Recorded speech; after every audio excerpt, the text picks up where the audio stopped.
I would also like to say thanks to the European Society for Aesthetics for awarding my paper with the Fabian Dorsch Prize. It is really a honor for me. And for today's session, I'll present a slightly reduced version of the paper due to time limits. So let's go there. I will share the screen. So here. So good, and then minimize this. Good. So interpretive authenticity, performances, versions, and ontology. In Western practice of performing works of music, Julian Dodd identifies two fundamental performance values: score compliance authenticity and interpretive authenticity. There are two ways in which a performance can be faithful to the performed work. A score-compliant authentic performance of a work W is faithful to W by means of accurately rendering W's score into sound. In turn, an interpretive authentic performance of W is one that is faithful to W by means of displaying a deep or profound understanding of W's content. Both kinds of authenticity usually go hand in hand. Dodd notes, however, that they sometimes come into conflict. In his view, accurately following W's score may frustrate the successful development of the point or the artistic consistency of W in performance. In those cases of normative conflict, Dodd argues that the sacrifice of the score compliance for the sake of producing performances that evince understanding of the performed works is not only sanctioned, but also required in work performance practice. And the reason is that interpretive authenticity is the most fundamental performance value because it is a constitutive norm of that practice. Its value derives directly from the telos of that practice, namely to facilitate the understanding of the performed works. A paradigmatic example he supplies is Andreas Steyer's recording of Mozart's Rondo alla Turca, who departs from Mozart's score in some melodic, harmonic, and rhythmical aspects. Dodd notes that Steyer's departures aim to freshly illuminate the work's content for a contemporary audience. According to Dodd, the Rondo's point is that of a little ethnic showpiece that aims to caricature the Turkish style through stylistic exaggeration. To succeed in evincing the Rondo's point for a contemporary audience, Steyer stressed the cartoonish character of this work by means of the sort of departures from the score he performed. However, scores have a central import to render the work for performance in the work for performance practice. So given the authority reserved to scores, Dodd's view on authenticity looks prima facie striking and challenging. To this extent, Stephen Davis and Andrew Kania demur that score compliance is non-negotiable in work performance practice. They argue that Dodd's view on authenticity faces an ontological problem. In short, performers that deliberately depart from W's score do not instantiate W, and hence they do not produce authentic performances of W. According to Davis, compliance with W's score is not an interpretive option, but an ontological requirement to perform W. Expanding this line of reasoning, Kani argues that even if Steyer's performance is revelatory of its target work, it is not a performance of its target work, but of a very minimal transcription or arrangement of it. According to Kania, performances of arrangements of, fantasias or improvisations based upon, or works influenced by a given work may reveal things to listeners about the target work without being performances of it. In Kania's view, interpretive authenticity is constrained by score compliance authenticity, and hence the single non-negotiable constitutive norm of classical work performance practice is to evince understanding of the work through complying with its score. In the paper, I defend that the thesis that this objection from ontology fails and that it does not undermine the idea that compliance with W's score can be sacrificed to produce interpretive authentic performances of W. In support of this thesis, I will proceed as follows. In the next section, I'll reconsider the objection from ontology. In section 3, I'll come back to musical practice in order to argue that the objection is motivated by a misguided approach to our musical practices. A more detailed analysis will reveal first that the normative scope of interpretive authenticity also encompasses the practice of composing musical versions, and second, that when performers sacrifice score compliance for the sake of evincing W's point, they are playing the target work by means of performing a version of it. Finally, in the last section, I'll show how performances that depart in this sense from W's score can be properly formed instances and thus interpretive authentic performances of W. So let's go with the second section, the objection from ontology reconsidered.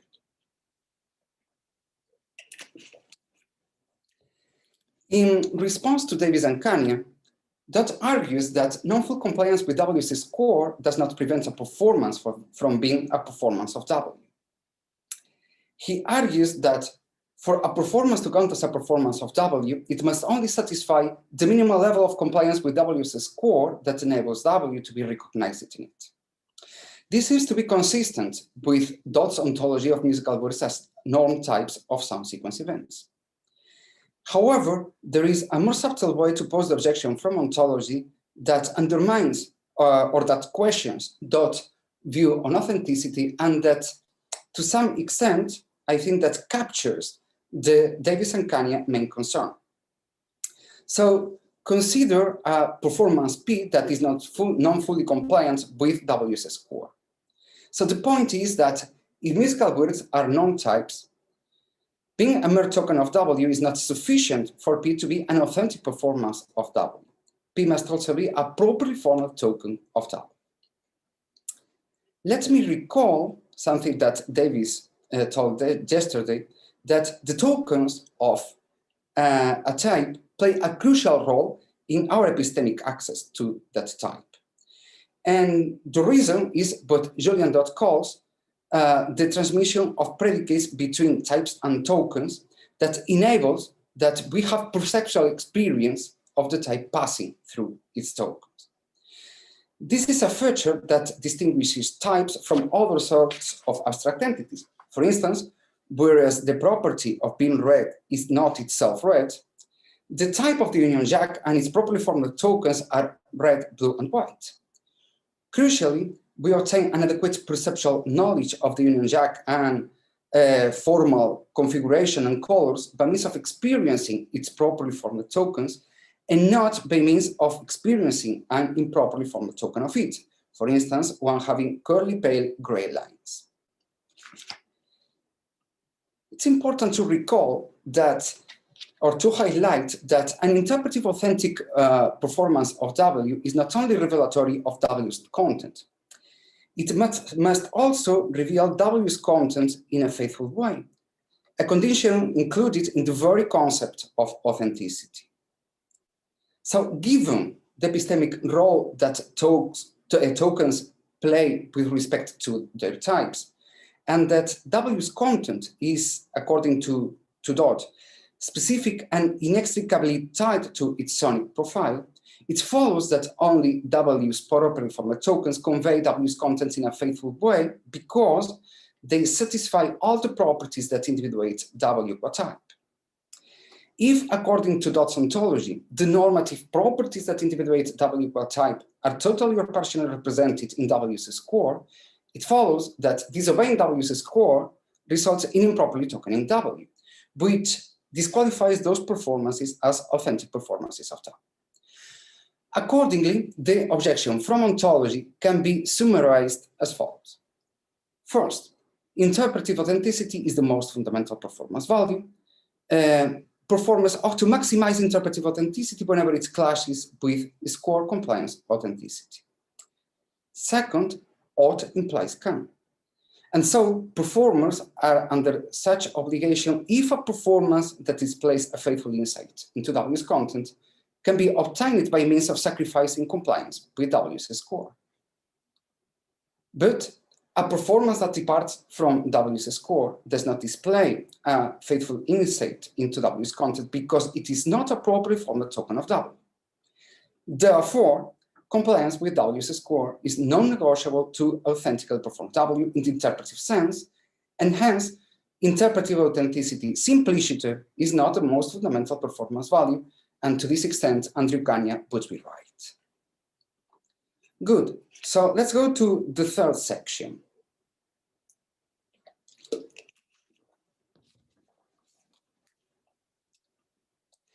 Let me recall that, according to Kania, when a performer intentionally departs from the score written by W's composer, she's not performing the target work, but a version of it.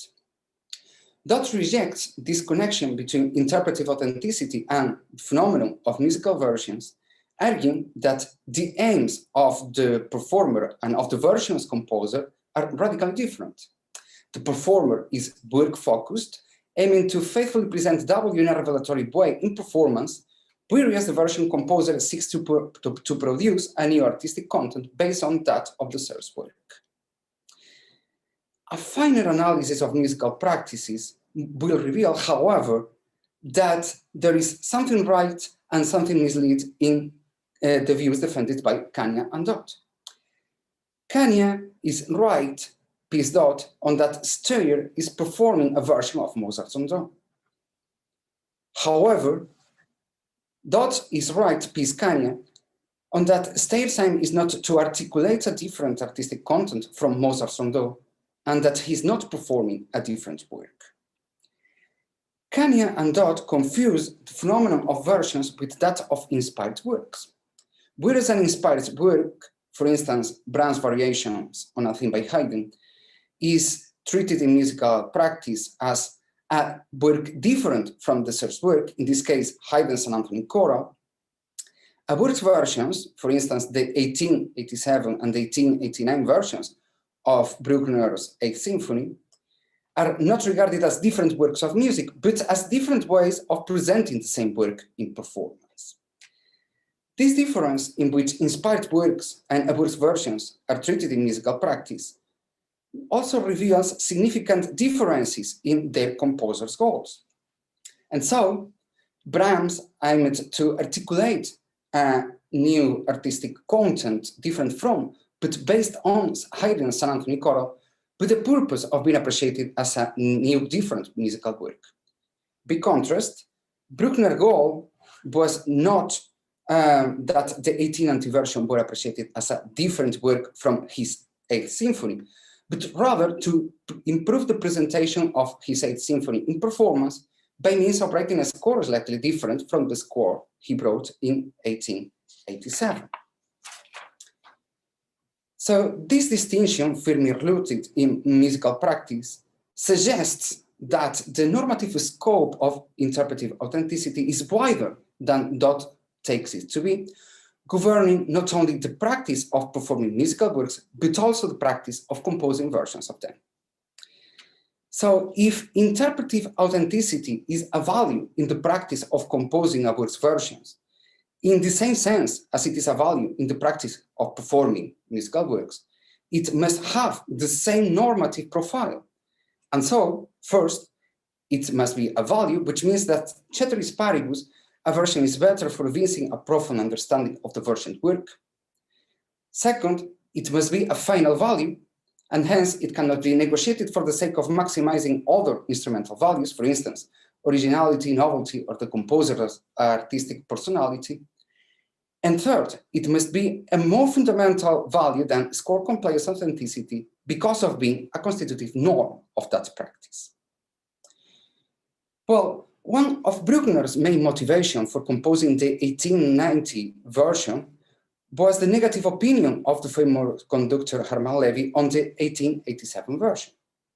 He considered it impossible to perform and too tough for the audience taste. The influence of Levy's criticism generated an important debate about the authenticity of the 1890 version. And so, the editor Robert Haas argued that the 1890 version is inauthentic insofar the work's organic life essentials were compromised for the sake of making easier to perform the work. By contrast, Benjamin Corbett regards it as authentic because the changes introduced by Bruckner exhibit a compelling musical logic, and it is wholly understandable that Bruckner felt that they improved the work. For instance, solidifying the tonal framework or emphasizing and clarifying the preparation of the trio of the third movement. So the two parties of this debate about the authenticity of the 1890 version presuppose that a version is better, ceteris paribus, for evincing a profound understanding of the version's work. This condition one is met. In addition, the parties also assume that the search for understanding of the version work in composing a version of it cannot be compromised for the sake of maximizing other values, for instance, easing its performability or satisfying the audience taste, which means condition 2. And condition 3 is also satisfied insofar the composition of the 1890 version involves intentional departures from the work's original score, that of the 1887 version, intended to facilitate the understanding of the version's work. Bruckner would have not been in the practice of composing a version of his 8th symphony if he had not followed the rule of being true to that work's content. He would have been in a different practice, commercial, didactical, or even in the practice of composing an inspired work, but not in the practice of composing a version of that work. Well, once drawn the normative profile of interpretive authenticity in the practice of composing a work's version, an additional example will illustrate the connection with Steyer's. The Gesellschaft der Associaten Kavalier commissioned Mozart the composition of a version of Handel's Messiah with the aim of facilitating the understanding of this work to the Viennese audience. As Raquel Kogil notes, given the evolution in musical language from Handel's time, for the late 18th century audiences, the services of an arrangement were helpful in making sense of by then unfamiliar modes of expression. In his version of Handel's Messiah, Mozart included winds and brass parts and enhanced the original textures, adding counterpoints and motives for the new instruments. And so the changes he introduced were intended to enrich the expression of the work's climatic points of grief, joy, or sadness, and, as Kogil notes, to clarify for contemporary audiences the structural outlines of the Baroque oratory. Accordingly, Mozart pursued in his version of Handel's Messiah the same ultimate goal as Steyer in his performance of Mozart's Rondo alla Turca, namely to facilitate a profound understanding of the target work for their contemporary audiences. In addition, Mozart's departures from Handel's score and Steyer's departures from the Rondo's score are musically of the same sort, enhancing harmonies and textures and evincing the target work's structure and expressive character. With his versions of the Messiah, with his version of the Messiah, Mozart aimed to indicate a kind of performances that facilitated a better understanding of his target work. He intentionally departed from the score of the original version of Handel's Messiah by means of a compositional process that resulted in writing different norms for performance in a different score. Crucially, this compositional process involves an interpretation of Handel's Messiah, that is, an overall expressive and structural vision of Handel's Messiah that guided and constrained Mozart's compositional process. In turn, Steyer aimed to produce a performance that facilitated a better understanding of his target work, and he intentionally departed in performance from the score of his target work after a process of musical composition of the same sort as Mozart, presumably since he was the only performer involved in that performance. He didn't write that version, but the point is that he performed the target work by means of performing a version of it. So let's go to the final section of the talk.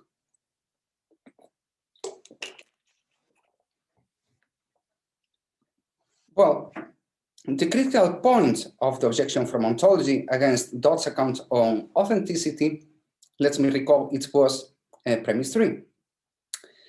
And according to this point, if a performance that departs from W's score is not appropriate from the token of W type, it does not convey W's content in an appropriate way, and it cannot be an authentic performance of W in the interpretive sense. Crucially, the analysis of musical practices developed in the previous section offers the grounds to show that premise 3 is false and hence that the objection fails. The nested type theory explains how the properly formed performances of different versions of a same work can be properly formed tokens of that work. By contrast with traditional type token theories, the nested type theory is a multiple level type token theory that distinguishes between more than 2 levels of objects linked by relations of instantiation. So under this approach, a musical work is a higher order type that admits of instantiation in types of lower order.